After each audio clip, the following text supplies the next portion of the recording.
Hi, so today with me I have Isaiah Carrington, Mikael Boxell, and Jonathan Key. And these are three interns or previous interns from Microsoft who would have also started at UE with me. So today we're just going to ask them a few quick questions to see what their experience was like at Microsoft, any advice that they may have for students who are looking to get into Microsoft or just progress in their career. And yeah, just have an open discussion. So we'll start with you, Isaiah, and we'll just ask you to share a bit about yourself, a brief introduction about who you are and your background. Awesome. Hi, everyone. My name is Isaiah Carrington. I'm a software developer. I specialize using the Python programming language, and I'm a big fan of automation. I've been programming for about a decade now, so I've been around, touched a lot of fields, and overall, I guess something unique about me, I have a large affection for the Legends of the series and all things problem solving and programming. Yeah, repping today. Nice. And Mikael? Hey everyone, as you already know, my name is Mikkel, and I just finished UE, but I started my computer science software engineering degree, sorry, not degree, journey in lower six when I went to Queen's College in Barbados. And from there, I would say from learning C++ and C that I really grew to have a large passion for the area. So then when I started at UE, I took a computer science and mathematics degree because I still had a love for math at the time. I still do, but I like saying. painful. Um, and yeah, I just really like exploring things in the area. I like learning new things. It doesn't have to be necessarily applicable to the real world. I just kind of like learning stuff. But I would say that I've focused a lot on web development over the past few years, but I'm trying to be a bit more well-rounded now. And as you know, it's the AI wave right now, so I'm trying to get into that as well. But that's a bit about me. Nice. Nice. And you, Jonathan? Okay, hi everyone. My name is Jonathan King. I am in my final year at the University of the West Indies. Um, where my journey in software engineering slash computer science started. Well, I actually did not start out in computer science as the rest did. I did start out in engineering, and I started out in computer and electronic engineering at BCC or Barbados Community College, and I would have done my associate's degree there. And my first encounter with programming would have been assembly, actually. Yeah, not the greatest start, but that was my first. That was my first encounter with programming. And then from there, I came to UE and I started a degree in computer science and electronics. However, I eventually did switch over fully to comp sci as I realized that my passion for comp sci was there more. I always loved engineering, but I really just took more towards the software side of it rather than the computer side. I still love technology on a whole. I love like hardware. I do repairs, all those sort of stuff. But yeah, my love for comps I really shine and software and developing and engineering on a whole really shine from there. So right now I kind of really specialize more, I guess, back end, and I'm trying to just well, as Mikhail said, round out myself some more. So I'm trying to do some more front end work, learn some more front end frameworks, and just be, a great dev on a whole. So yeah, that's me. Sounds good. Awesome. So now we're going to learn a bit more about your roles at Microsoft. We'll start with Jonathan and then go this way again. Yeah, no break, I guess. Okay, so I was a software engineer intern at Microsoft. I interned in the summer of 2024, and I was a software engineer on the Azure Virtual Network Manager team. Cool. Similar to Jonathan, I was also a Microsoft intern in summer 2024, but I was a front-end software engineer for first Microsoft Stream, then midway through my internship, that changed to ClipChamp. So I've technically been on two teams already. Growth mindset. Sounds Yeah. amazing. For me, I was also a software engineering intern in the summer of 2024. I would have been on the Azure Media team. Yeah. Nice. Nice. And could you guys tell me a bit more about your daily tasks, starting with Jonathan again? Damn. Okay. Okay, so daily tasks. So my team specifically, we didn't have like every single day regiment. We had, I think, 2 days in a week, which was Tuesdays and Thursdays, where we had like scrum type meetings and we had on call meetings and stuff like that. But for me personally, I spent my days coming in the morning, trying to get settled, probably just going over some emails to make sure nothing important came through from my managers, um, the other teams that I would have been working with on my project. And then from there, it was really just getting right into work. If it was doing design docs, whether it was updating documentation on the MD docs, Markdown docs, if it was just writing some code, or if it was just meetings. So it's really just a mix of different things. There's really no hard set, structure in a day. You kind of have, I guess, time frames that you kind of put working. So I would say from like 10, like 9:30 to 12 is like a sprint for me of like doing work. Then we have lunch like 12, anywhere between 12 and 1, take lunch. And you come back 1:30. You go from like 2 to 4:30, another sprint, and then you kind of close off the day, maybe just finishing up whatever you want to do. Some days you might have more work to do, so you stay back. But that was kind of a general overview how my days went. Nice. Yeah. Um, Similarly to Jonathan, I would say that first thing in the morning is really just to kind of check your emails. You get flooded with emails pretty much 24/7, so you have to make sure you filter your things correctly and take what's important and what's not. There's always going to be some sort of clashes and so forth. So it's kind of just prioritizing what I wanted to do for today, for the day rather. Um, from there, depending on the day, it would either be like a stand-up meeting, which is pretty much just a short meeting to say to give progress about the project with the rest of the team. And otherwise, with meetings for the team, it was mostly about just checking in with everyone. Largely, my intern project was solo, so I didn't really have to collaborate much with my overall team, although I did have like my mentor and manager who would check in on me. So that was a lot of my mornings and so forth. From there, really, it's just kind of working on the project or collaborating with others to see how I can progress with my project, stuff like that. Sometimes maybe like on a Tuesday, I would get to meet with my mentor manager just to um, get advice on how I can progress, or if I'm stuck, if I want to learn anything, they would give me that opportunity on Tuesday. And then outside of that, um, I think it's kind of like intern events and stuff like that. A large thing about being a Microsoft intern is that it's not just all work. It's also time to enjoy yourself as well. So part of your assessment is how well you're able to balance both your work and your play. So Right. I would say a large part of that was that. So intern events, meetings, and like just doing my work when I need to and reaching out to people if I have to. Yeah. Would you say that working by yourself was a bit more of a disadvantage for you? Would you have preferred to be on a team where you had to work with more people, stuff like that? Yeah, I think there's kind of like two ways to kind of see it. I think in one part of it, I get to move up my pace that I need to be able to finish a project. Because if I'm going with the experienced engineers, for example, then they might be moving a bit faster than me, and Yeah. I'm still trying to learn their code base and stuff like that. So then that could be disadvantageous to me. Mhm. But at the same time, I can also learn from them. So I felt like it plays two ways. I also think that if it was like a collaborative one, then it will more realistically represent what my day to day as a full time may be, right? Because this, although the solo is just to kind of assess you on your own, in the real world, you're going to be working with people. So I think there's like two sides to it. Yeah. Nice. Okay. And Isaiah. For me, my day was, as mentioned, pretty standard. You get up, yeah, wash up, you go to work. No coffee though. Um, I Coffee. mean, there are coffee machines if you want, but for me, it's more like, just make sure my bottle's like filled up with Yeah. either sparkling water or just regular water. Coffee standard. Um, for Tuesdays, we also have stand-ups on Tuesdays, in like the afternoons mainly. Overall days, you come in, you set up your device, probably spend like 10 minutes speaking with like my manager to like, okay, this is what we need to do for today. Um, Go to like the task board and like mark off any tasks that needs to be done or add stuff that need to be done, just a little review.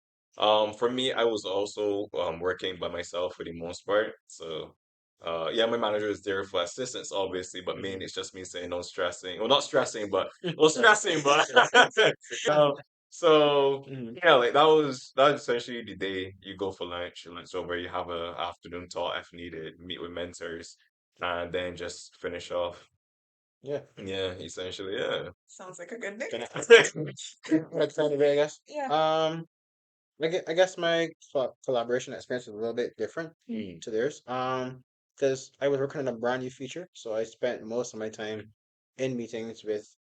Well, I spent a lot of time, especially at the beginning, in meetings with people from other teams, Mhm. and I worked very close with my mentor because our code base is like it was ridiculous. Anyways, it wasn't ridiculous. So we spent a lot of time. I still did a lot of work on my own, but I think like every day, me and my mentor had some kind of meeting to be like, hey, what's the like status on there? Are there any questions or anything you have? And like we like do code walkthroughs and stuff like we didn't know because there were like 8 different components that all had to come together to make the project successful. So just from that standpoint alone, I guess the collaboration efforts depend very much on team and what you're working on. So I guess that's just to point out that you heard both of them say they were talking like they did things on their own this time into the mentor, but I think I did a bit more collaboration from my point of view. And do you think that it was a bit more difficult for you to balance the meetings with the actual development? Um, I guess in the beginning it kind of pushed us back a bit, Mhm. mainly because we were still trying to figure out what we needed to get done. And when you're working on a project and there are a lot of senior engineers, they bring in a lot of concepts that you didn't realize were gonna affect this thing. And you're like, okay, so you spend like days just going to like design meetings and talks, and outside of that, all you're doing is just trying to learn. You're trying to understand like what does the service do, what does my team do, and then just build on top of that. So I would say overall, I would say there are ups and downs to it, but it was very fun. I think at the end it was very fun. You learn a lot from it, and you just get an experience of working with amazing engineers, brilliant minds, and you learn a lot. Yeah. Nice. So then, following on that point of learning a lot, how has the experience influenced your career goals or perspective on the tech industry? Yeah. I think it has in a positive way. Um, it taught me a lot about what software engineering is. I don't learn that a lot in school. Um, you now understand that there's a lot more entailed than just encoding. There's like sitting down, figuring out what needs to be done first. You can spend a long time doing that. You can spend time doing up prototypes, trying to figure out, hey, is this actually viable after we figure out what we want to do? Then we can spend time developing, and then you have to set up contracts between teams. There need to be, especially if you're doing a product that shares services. If it shares services, then you run into this issue where you're like, okay, how do I make sure that every person on different teams is working on this same thing? Make sure that as it gets to each service, it communicates properly. Like the data is the same, it transfers properly, those sort of things. Um, but I think it has just really positively impacted my understanding and career trajectory wise. I want to be a dev. I would like to get into DevOps and back end. I guess as I go along more, I would understand what I want my specialty Specialty. Specialty. specialty to be. Yeah. Right, yeah, specialty to be. Yeah. So And you, Mikhail? Yeah, I think it's also positively impacted my experience as well. I think after that, I realized like software engineering is big, right? Like um in Barbados, especially, I wouldn't say the tech industry is necessarily booming like it is in the US. So mhm, seeing the sheer difference in how software engineering on that large scale is to like maybe like a medium or small scale was very mhm, enlightening. It shows a different perspective to what you learn at university because doing a computer science degree, you're learning about computer science, not necessarily about software engineering. sure. So I thought that was probably like the biggest thing, being able to be there with like one of the some of the best engineers in the world really, I think, positively impacts how you view things, right? I think it kind of pushed me to want to do more, I think, Mhm, because at first I think like once you get comfortable doing something, you kind of want to just like, you think that's all there is to it. But seeing that there's something greater out there kind of like makes you want to strive towards it. So I would say career-wise, that's how it's kind of pushed me. Um, it's also kind of given me this idea that I kind of want to learn more about the field outside of what I know now.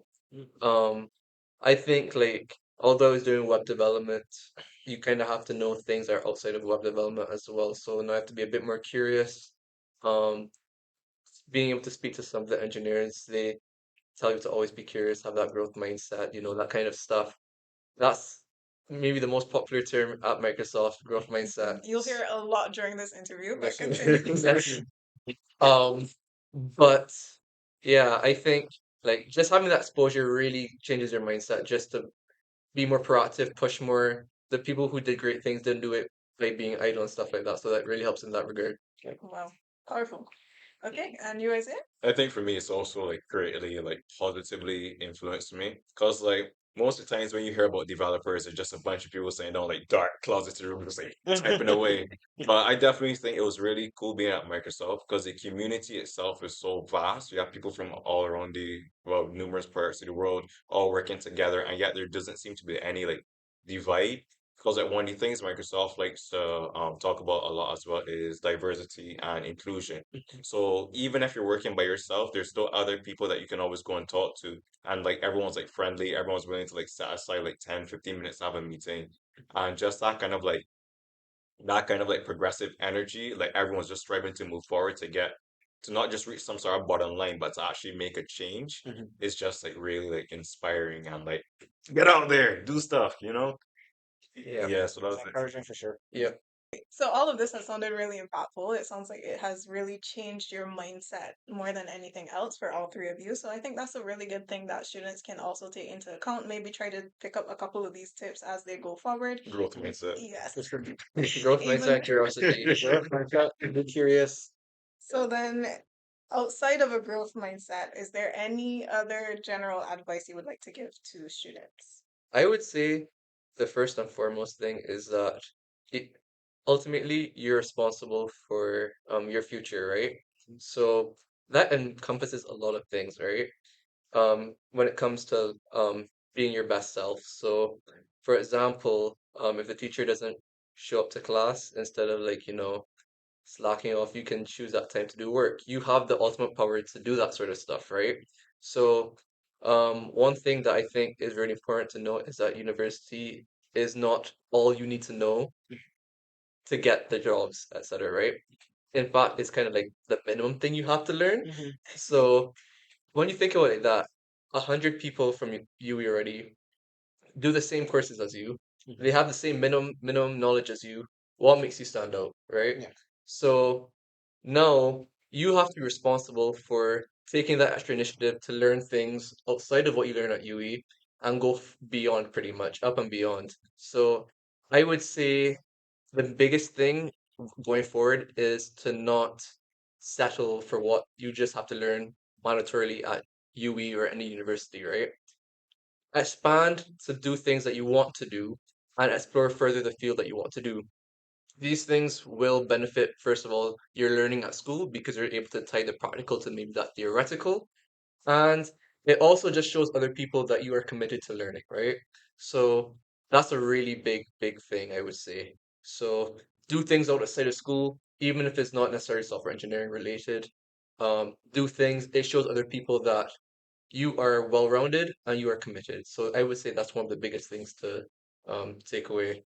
I'm not a resume guru, but definitely one thing I've noticed, um, working on mine and looking at others is don't be generic. Everyone's experiences are unique, right? You still need to tailor it for what you're applying for, but if you can bring your touch and your uniqueness to this resume, it'll stand out to a recruiter. Like it doesn't always need to be like the same old generic tic-tac-toe project not hitting at you. It was just like it was just what came to my head, like the calculators. It doesn't need to be those sort of things. Find things you're interested in. You can work on projects for it. You can everyone doesn't always have the same experiences, so I can't expect you to all be the same, person. I can't expect you to all get internships at the same place at the same level, but at the same time I 100% want to see you take that initiative, as Mikael said, do things outside of school, do extracurriculars. You can put those there. It can show leadership abilities, it can show commitment, it can show the drive to do more, and it gives a recruiter the interest that they want to see. Hey, this person's not only good at school or projects or whatever it may be, but they're also good at being able to balance that and do other things. They're multifaceted. They're very talented. They bring interest. They can be a great addition to the team. It's not just, um, every standard resume have experience projects. That's it. Like, let's change it up a bit. You can even put your own style into it. Try to not overdo it because it still needs to be what's the ATS. ATS friendly. So it Yeah. needs to be able to be scanned and be read. Let's not overdo it. Let's not use too much fancy fonts, but bring your own style and bring your own, personality and take to it. Have your own voice. Sounds good. Yeah. And going on that point, I'm going to call you out a bit, Isaiah, because he did speak about doing extracurricular activities. And I do know that you are the president of the Computer Science Society here at the University of the West Indies. So I was wondering, how would that be something that helps students to, for example, build out their resume? Are there any extra projects that you guys do that students can participate in, or any networking events, stuff like that? Join a community. Like I like people like they don't stress it enough, but having a community is like almost essential for the growth, for the proper growth of like a developer. Mhm. So by being in a community now, you're able to get access to a lot more resources and not just like static resources on the internet, but you're able to like grow with other people, learn, get different perspectives on even the same problem. And so because we didn't really have like a proper community here, that's why I sought to, as mentioned, create the Computer Science Society. Yeah. So I can get I can just get together like a lot of talent here, and like we can kind of like foster it, learn from each other, grow, develop skills, etc. Get comfortable being uncomfortable. I definitely say that. So putting people on the spot, like letting them like learn as they go along. It's okay to fail. It's okay to mess up. And it's even better to do as such when you have like a community of people like backing you. So even if you fail, they'll like help like push you forward again as well. So yeah, I definitely think it's something you should get into if you have it available. Or if you're ambitious, you can make your own and gather people around you. So You yeah. never know. Yeah, for sure. Someone might be looking for community to join. They Oh, are. I've Yeah. heard a lot of students looking for them, so Yeah. yes. And now moving on to the behavioral section of the hiring process. So, how do you personally prepare for interviews on the behavioral side? So definitely just thinking that like going through stuff and having experiences, you get a lot of experience during school through like classwork and working with groups. And I think like definitely like making sure you're learning from your experiences and you're also like doing projects to gain extra experience and then doing stuff like practicing in front of the mirror to really get the experience of expressing yourself, being confident, being able to like speak clearly Hmm. and really enunciate your words. Hmm. So I definitely think practicing and actually knowing what you want to talk about is very helpful as well. Okay. Yeah, so I think first things first, don't do like me. I never just freeball, but I think it really helps to kind of have like a general idea of questions that can come, right? Mhm. Because when you have that, then you can have a general structure to your things. Hmm. I wouldn't say try to memorize things word for word because that sounds robotic, right? Hmm. Um, Ultimately, you should know you. So, really, what I want to emphasize for the behavior interview is to be expressive and show your passion for whatever you're talking about. So if they say tell me about yourself, don't be shy to big up yourself, right? Talk about yourself, talk about what you do outside of just university. You can even talk about like your leadership, the extracurriculars you do, etc. So when you're giving answers, be expressive, be complete, be whole, but don't go on a tangent. Is the thing. So I would say the general structure, having a general structure for your answers kind of helps you to stay focused, Hmm. but gives you enough freedom to not sound robotic. That's what I would say. I think following on that point, it's important to express yourself fully because you may know that you're an awesome developer and you may know what you're capable of, but if you can't express that and communicate that to the interviewer, then they won't really know. And there's a million other candidates out there that may be able to communicate that slightly better, Hmm. even if they're not comparatively as skilled as you are. Hmm. So communicating and expressing yourself is a very important part of the interview process. Be confident. Yes. One of the major thing I would say about the behavioral section, remember it's a conversation. You're not here to be interrogated. You're here to tell the interviewer who you are as a person. You're trying to get them to understand you and you're going to understand them.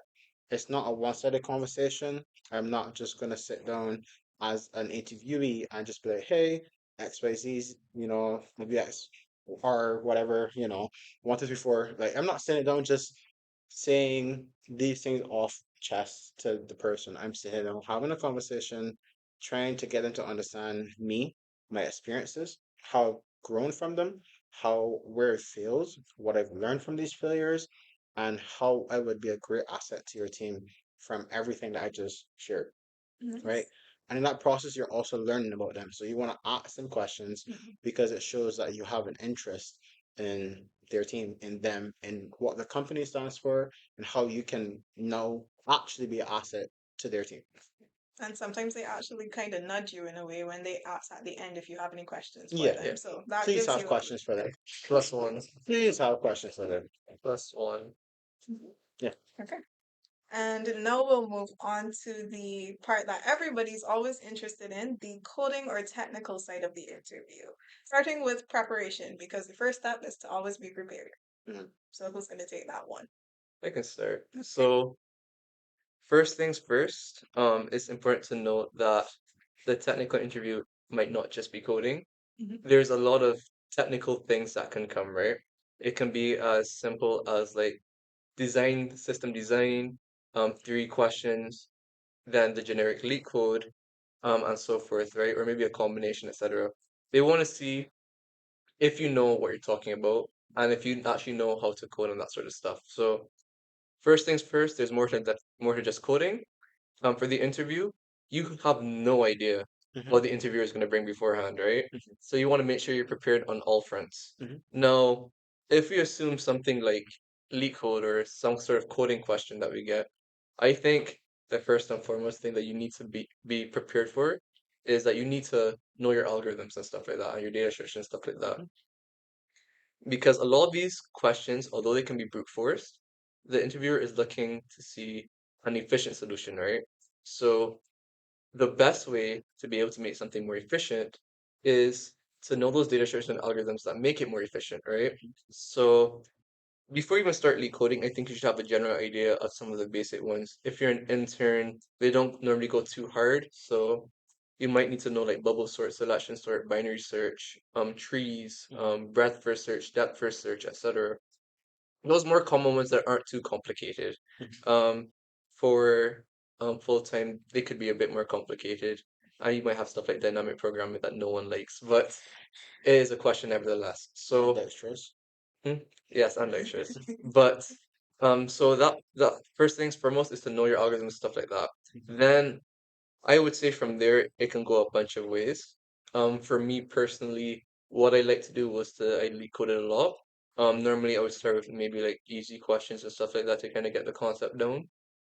And then after that, I would do a bunch of mediums. So for the interns, they don't normally go to medium level, but I didn't know that at the time. I just kind of went It's not more. to over prepare. Yeah, I think the preparing helped Oh, because yeah. you kind of see the patterns and stuff like that. Yep. So I think doing a lot of questions and so forth can help you. But y- even if you're doing a lot of questions, you need to like understand fundamentally how the problem is solved, even if you didn't solve it, right? Yeah. Because you can look at other people's solutions and try to understand what's going on.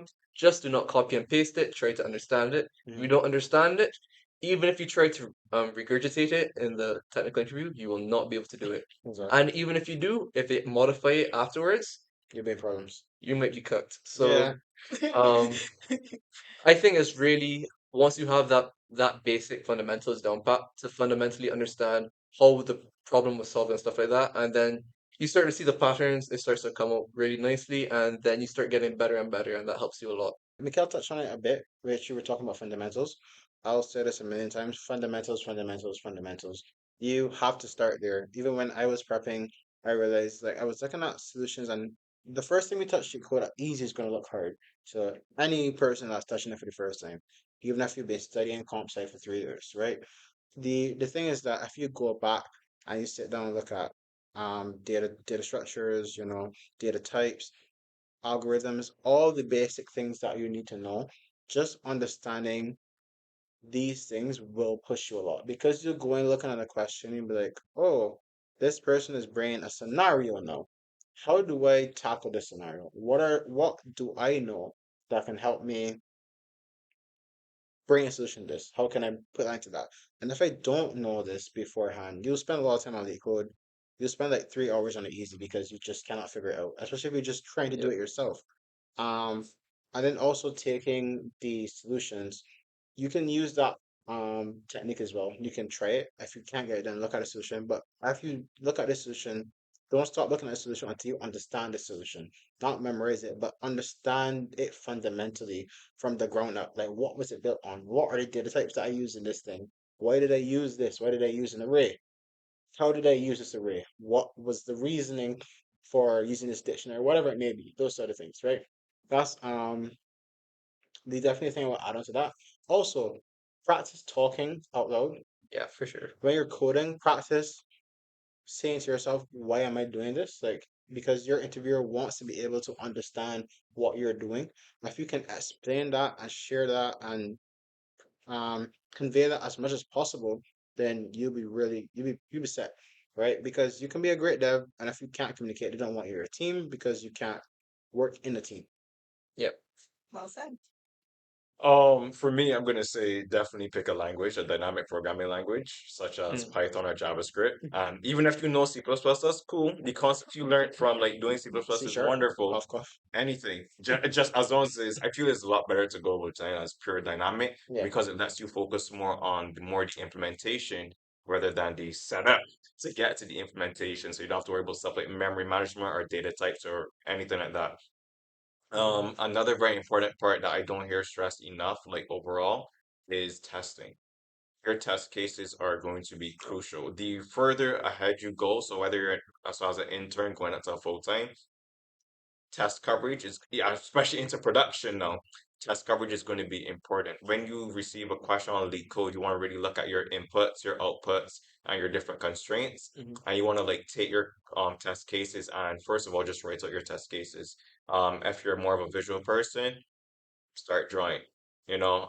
Test cases are super important, right? So even if you have a solution, if it doesn't pass all your test cases, you need to like actually review it again. Um, that's my only problem with leak code a bit is because you get so many different test cases that you just press run. And once they're all passed, you're like, fine, cool. But you don't really get a chance to like learn like what makes like a good test case, how to structure your own test cases, all these stuff which are important as well. You can have a good solution again, but someone asks you to transport apples in a bag and you end up walking with oranges in a cart. Yeah, you move stuff, which is a general problem, but it's not what the problem is actually asking you for. Yeah. So yeah, for me, I'm saying choose a dynamic programming language. I'm going to root for Python because it's just He's a Python guy. it's easy to learn. It's very versatile. Is if you want, you can add typing without it screaming at you. JavaScript. Yeah. So after that, then learn how to do test cases. Look at different problems, test case. If you're doing leak code, actually like look at the test cases. There's a little view test case button. Use it to get more practice. Because again, once you actually go to the interview now, You will have to make sure. you have to make your own test cases and you'll be graded accordingly. So yeah. What I would like to add on necessarily is not necessarily an interpreted language. If you're starting from ground zero, it might be the fastest way to kind of start focusing on just solving the problem. Hmm. Mhm. But choose a language you're comfortable with. Mhm. And when we mean comfortable, we mean like comfortable, right? You know it. Um, like for example, at UE we learn C++, plus plus, Hmm. learn, but Learn um, realistically we don't actually learn a lot about C++, plus plus, right? Mhm. So if you try to go and solve a leak code problem with C++, plus plus, you're gonna realize you don't have any of the tools needed to actually solve the problem Yeah. because you just learn like basic constructs, arrays, etc., but you don't know how to create dynamic arrays, you don't know how to create sets, hash maps, etc. So whichever language you decide to choose one that you're either comfortable in or you want to master, right? Hmm. Depending on how close your interview for the technical interview might be, you might have more or less time to kind of get good at it, but fundamentally, you should not choose a language that you do not know. Because you heard Python is easy, does not mean on the day of the interview you choose Python because trust and believe is not gonna work. So Print hello world. Yeah, definitely. I 1 million%. Take time and learn the yeah, words of the language yeah, because if you use stuff, they can't ask you about it. yeah. Mhm. Choose a language, get good at it, and then everything will flourish from there. Even Hopefully. adding on to that, just because of this whole thing, like you need to be practicing the language even before you apply for your interview or your Mhm. internship or whatever. Maybe you apply for a job. Like be using this language, practice it. You can do leak code. I still do leak code. I think all of us still do it to some extent. Um, to some extent. Um, some extent. But yeah, I think the important thing is really just to practice it. Keep learning the language. Don't get complacent with it. Don't think you know just enough. Like he's been deving in Python for a decade. He's still always looking to learn new things, new libraries, and the same New for all of ones us. every day. Yeah, he's we're always looking to learn something new. Like we're learning C sharp. I worked in C sharp, but I'm reading a book in it right now. It doesn't mean that you can't learn more if you've used it before. Yeah, There's always more to learn. Be curious, like continual learning, and you will go in there and you'll know little quirks in language that can help you do things faster, and you actually be able to explain what it does. So yeah, yeah.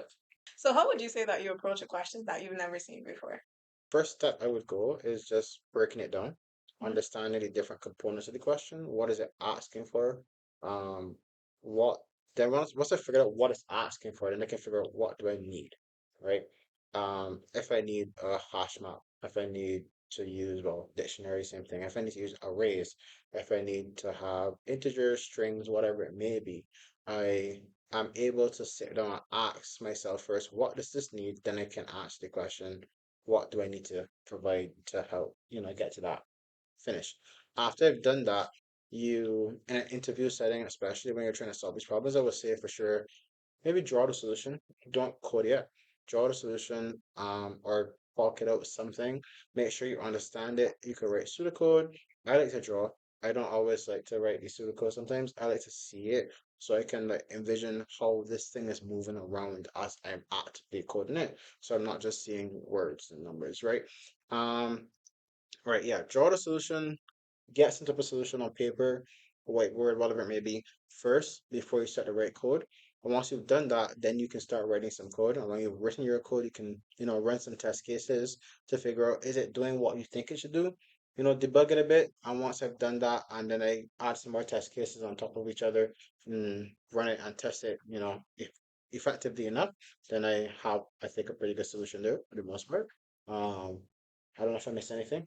Just got one problem. I agree. I agree with pretty much everything you said. What I Mm-hmm. would add on is, of course, after that initial panic goes away because seeing a new question for the first time is always a little jarring. Mm-hmm. Um, Make sure when you're breaking down the question that you establish fully what the question is really asking you and your constraints, Yeah. especially the constraints, Yeah. because depending on the constraint set, that can affect how you do the problem. For example, if there's something related to an array, like searching an array, and it's sorted, then that changes like your first thought from linear search to binary search, for example, right? Sure. So being able to establish fully what the question is asking you from top to bottom, very important.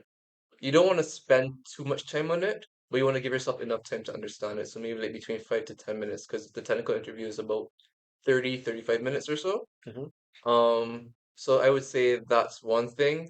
And then another thing is, although you might have to do this beforehand, definitely practice going from diagram to code. So Yeah. being able to express your thoughts in such a way that you can convert it to code, right? Yeah. That's probably one of the hardest things because you can technically see where something is going. You might get the pattern, but then you try to code it, and then it's like, well, I don't actually know how to code it.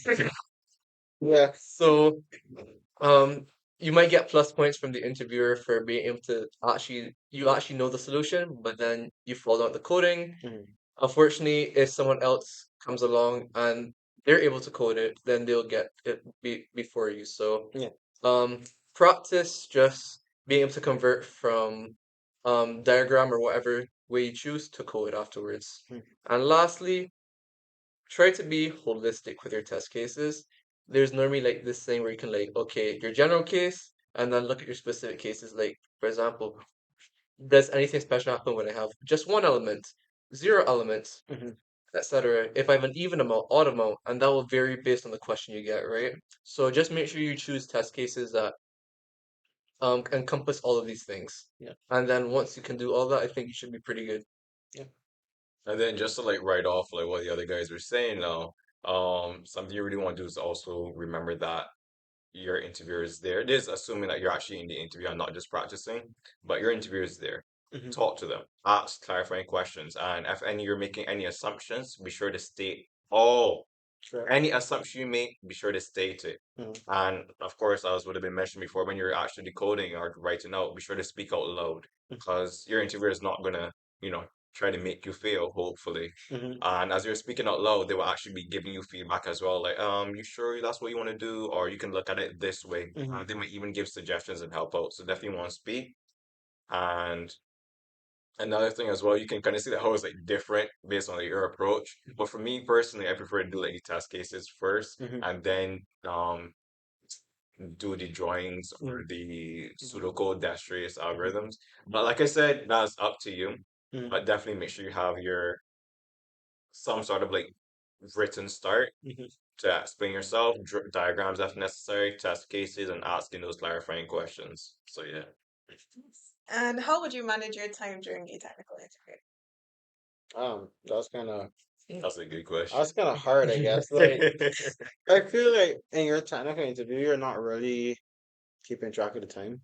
Mm. Mhm. Most of the time, I feel like you're just locked in on answering this question. Mhm. And I mean, there are ways like you're on your laptop, or well, sometimes you might be in person. You might end up having to do like a whiteboard interview. That's different as well. But I would say it's unless there's a clock in there, I would say try not to focus on the time. Just have a mental clock of like, hey, maybe I'm spending a bit too much time on X thing. Let's try to speed up here so I can get some time to, you know, get to the coding aspect, right? Or whatever other aspect I need to work on. And most of the time, the interviewer is gonna give you like a idea of like how much time you have left. If you normally, I think they do behavioral first. Well, it depends actually. Each interviewer has their own style. I from one of my interviews, I had behavioral first. The other one, I had technical first, and then behavioral. So Okay. it really depends. It's really just a case of the interviewer is always there to help. I said, don't get too caught up in the time. Just try to stay focused because if you get caught up, you can get nervous. You can lose train of thought, and you don't want that. So, Yeah, I would say the same thing. I don't really hop down the clock like that, but I think having a mental idea of how much time you should spend on things really helps. mhm, Um, since what I like to think about it is like the problem itself is like maybe the most important thing to get off straight off the bat. mhm, If you understand it the wrong way, you end up coding the wrong solution. correct. So I would say spending maybe like 5 minutes or so just trying to make sure you understand everything. I would say at most 5 minutes Mhm, is kind of like what I would give myself a limit. mhm, Just kind of feel that out because it's a mental more like a mental clock. mhm, Um, then after that, um, it's really kind of just about like figuring out the solution. Depending on the question, you might decide to do like a brute force solution first. mhm, And if you decide to do that, you don't want to spend too much time on your brute force solution, right? Maybe like 10 minutes or so. Um, and then from there, you kind of might want to work towards a more efficient solution. Um, and then realistically, doing leak code questions a lot, most of them are at most 25 lines or so. So you spend a lot less time coding than thinking of the solution. mhm. So I'd be graceful with your time in thinking of the solution. And then when you see like you have maybe like 10 to 15 minutes left, you might have to just kind of put a pause on it and start coding. Yeah. And obviously, these things will change based on the question. If you're totally lost on how to do it efficiently, go for the brute force. Mhm, And then if you have time afterwards, work on the brute force. But the mhm, main idea is you kind of just want to segment out your time based on priority. mhm, If you can see an immediate efficient solution, you might just even jump straight to that, right? mhm. So yeah. Yeah. And then to just write off with that again, as I was personally for me, I spend like the first 5 minutes just like making sure I understand the problem. Yeah. And then I would spend like the next 5 to 10 minutes like actually writing it down and asking questions to make sure I really understand it. Mhm, I think in the worst case, I've probably spent like a 20 or so minutes, just making sure I understand the problem first, because as Mikhail would have mentioned, the coding is like the shortest part. Like once you have a good idea of the solution and how you want to implement it, assuming that you like have an idea of what you're doing, you actually know your language, you can get a solution done in maybe like 5 to 10 minutes. Yeah. So the biggest part for sure is really understanding it. And as you're like working through your solution as well, you can get points from your interviewer just by doing that. So even if you're not able to finish the solution, you'll still be in a slightly better position as someone that probably rushed to do a solution and just missed the cases and everything over and over and over again until they ran out of time. Mhm. So yeah, again, well, this doesn't really apply to the online assessment part, but that's something different. As long as you have a human interviewer, you definitely really want to like interact a lot. So like 20 to the interview is like normally like 35 minutes 40, long. 40. 40 minutes long. I think 40 tops or so. Yeah, I'd say spend like half to 5/8. I'd say spend like half to 5/8. Like actually just like make sure you understand the problem and then you can flow from there. Yeah. Okay, and I would say just to add on to your guys' point, that that comes with practice as well, the Yeah. time management aspect. So when you start to keep doing it frequently, you start to get into a flow where you know, okay, I've spent a little bit too much time on this part. I think I should move on to the next thing. It comes with a little bit more of a practice Yeah. mindset. And to do that, a good way is mock interviews. So how beneficial would you guys say that mock interviews are in the process? 100 out of 10. Uh, like they're really good. Like a technical interview is not something, especially if you're from the Caribbean. A lot of the times, our jobs here, even in the tech world, don't have a very extensive technical behavioral interview like how large companies have it. Our internships are like 2 interviews, but full time is like 4 rounds. So the process is even more extensive there. So having mocks teaches you what your weaknesses are. Helps you understand, do I need to work on talking and coding? Do I need to work on coming up with a solution faster? Do I need to work on understanding faster? It helps you gauge yourself a little bit better. And something I already said before that the other guys filled in is just like, yeah, you kind of have mental clocks and you kind of set a little time for each thing. And the reason why I said don't hawk too hard on the time is because it can be kind of a distraction, but the interview can give you a gauge of what it feels like to have these little time slots in between each session. So you'll have a mental 5 minute time slot, 10 minute time slot, 15 minute time slot, and you go from there. Yeah, I agree. I think for a large part of it, what that mock interview gives you is a closer representation of what your actual interview would be like, right? So again, if we consider it like this, when you're doing leak code, you're coding by yourself, etc., etc. You don't have to really talk. Then you move to the mock interview, you actually have to talk to them, right? It gives you as close to a real world representation of what the interview will be as possible, right? Um, I would say there's nothing like the actual time because now there's pressure added on, Yeah. extra pressure added on, Hmm. but you try to get as close as you can as possible. And if you get people who are especially experienced with like doing interviews and stuff like that, Hmm. at the end of it, they can give you feedback and stuff like that, which you may either notice while you're doing it, or you may not have noticed, and now you can keep that in mind when you're doing your actual interview and stuff like that. So for me, I had about 3 mock interviews or so. Each one of them exposed a different thing. Um, the first one was more like a talk, and he pretty much told me like behavior wise, I was pretty good to go. The second one was a question I knew, but it was like kind of like one they would give to full time, something to do with like trees and stuff. Well, no, not trees, graphs and stuff like that. And then the third one totally exposed me. I was like, oh no, I can't get this one done, right? And so it gave me a scenario where, in a moment of pressure, how do I react, right? So I think that one was probably the most impactful because I realized once I was not in control, Hmm. I started doing things a bit differently for Mhm. worse, right? So once those were pointed out to me, I made sure even when I'm under pressure Hmm. that I still try to stay composed and stick to the things that worked for me when I was in control, right? And so even though I may not have finished it, Hmm. I would have gotten plus points if I did it the way I was supposed to, or ideally was supposed to. Yeah. I'm not going to add too much onto that. They covered a lot. The only thing I would say is that doing mock interviews also help you get used to the environment, as what we mentioned. So most of the time for tech interviews, you normally go into like a specific like interface, especially if it's online, which is kind of like leak code, but not. And like really understand like the nuances and getting used to it. So when you go to the interview, it doesn't catch you by surprise. Like, oh, I've never used this tool before. What is this? Yeah, so I think that definitely helps as well. Yeah, for sure. Yep. So, some additional questions for you guys. How important would you say are referrals in the interview or application process? As in somebody who works at the company and can give you a referral. The first hurdle you have to get over in any interview process is getting your resume seen. So having a referral, especially if that you've worked with a very experienced dev before, or a dev that's very well trusted within the team, or sometimes you might even get hiring managers to give referrals or managers and stuff like that to give referrals. If you get someone that's really trusted and they take their word with a lot of weight, that can actually push you up a little bit further. Actually, a lot further. I think that can kind of get you pushed up the stack so that someone else will not look at your resume, and it's very likely you could get an interview a lot easier than someone that's just cold to playing. That's actually one of the strategies that people would tell you to do.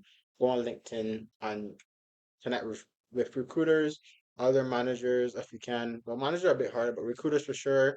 And say, hey, this is, I'm interested in XYZ. This is some of the work I've done. Can I get a referral?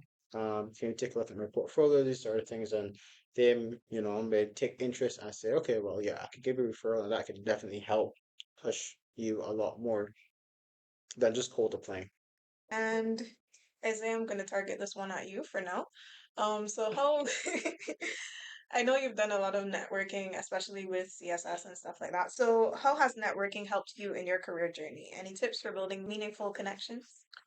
Again, I'm just gonna really emphasize this. Communities are very important. For me, I would have done a lot of exploring. So not only would I have started a club to create a community, but I would have also looked for different opportunities, such as being the chairperson, the faculty, hosting the game event for the IEEE Jam conference, really like exposing myself to a lot of different people, communicating, just working from different places. I definitely think that by having a wider network, you get a chance to understand a lot more perspectives as well. And I feel definitely as a software developer, it helps to know like who your potential clients could be. So when you're building your software, you're actually like catering to them in a sense. So I definitely think it's very worthwhile to have. Okay. Yeah. Okay. I think maybe for anything, connections are super important because as you think about it, there's going to be a lot of people who have the same skills as you, Hmm. who may actually be better than you, Hmm. and so forth. So how do you um how do you get yourself seen, right? I think that's the hardest part about all this is that there are many people for the job, but they're not known or seen, right? Hmm. So the thing about getting connections with people is that now when someone is asking for recommendation, this kind of goes to the referral thing. Yeah. Um, someone can point like, hey, this guy's a good guy to work with, right?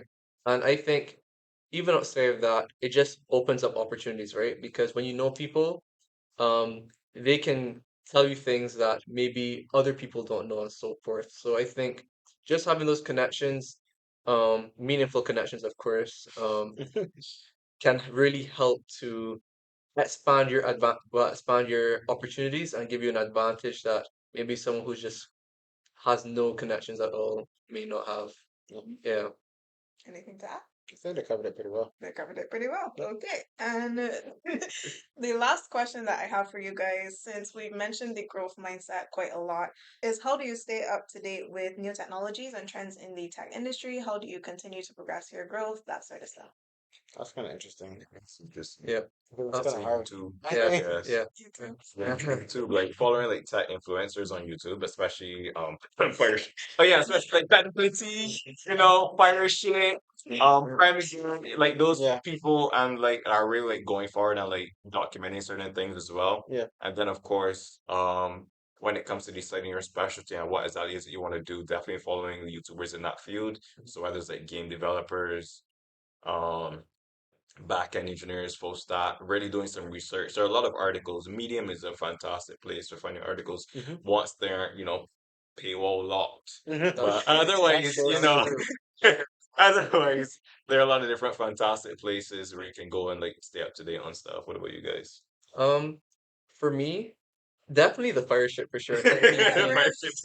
I love fire ship, but um, I think a large part of it is that you kind of have to make at least an active effort to stay up to date. Yeah. And the thing about doing things actively is that when you forget it, you may not do it, right? Mhm. So for me, I find that I work best when I keep things in sight and in mind pretty much. I Mhm. agree. So what I've done is like for example, I have like two apps on my phone, Mhm. DevBytes and one other one Mhm. that give me like tidbits, right? So like 5 minute articles and stuff like that I can read. Yeah.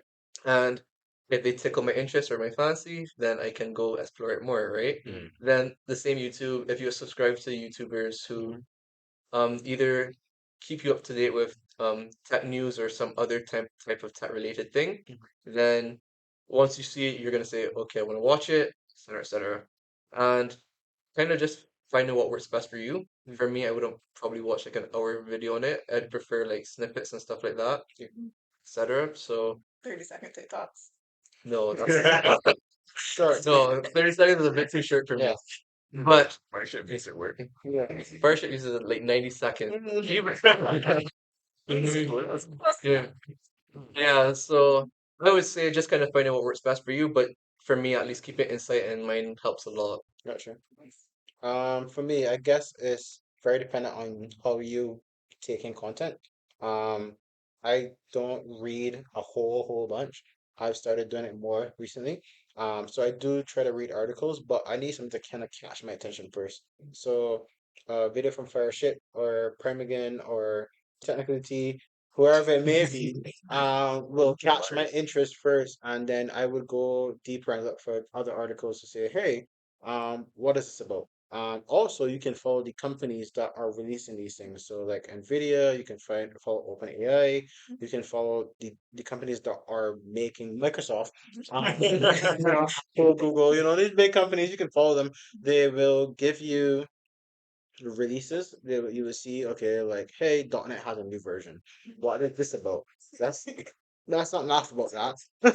Jared Juice. Yeah, like .NET has a new version, somebody has a new version, and you want to tailor your feed or your whatever you use, your apps to be around tech or be around these sort of things. It doesn't mean these are the only things on your feed, but you want them to kind of come to you. You don't want to always have to look for them because yes, there are mediums out there, but you can also get a little way too broad stuff and it can kind of dilute from what you really want to learn about. And it can kind of tear you out. It can make you feel like, hey, do I really want to read this? So yeah, learn about new and upcoming tech. Learn about new and upcoming technologies, AI, supercomputers, all those sort of things. Like whatever it may be, whatever your interest is, whatever your fancy is, find a way that it engages you and it comes to you, and then you kind of just be, yeah, you'll be up there. You'll be on top of things. Yeah, Yeah. sounds good. Anybody else has anything to add or? I like Nope, that. that's good. That was good. All I right. like that. So I want to thank you guys so much for coming on today. I think the insights that you have shared with everybody have been really helpful. I'm sure somebody will learn something from this, and even if they haven't, then I have. So thank you. Growth mindset. Growth Girl, mindset. Growth mindset, guys. I want to thank you guys so much for watching, and until next time, this has been Technically Tea. Bye. Really, guys.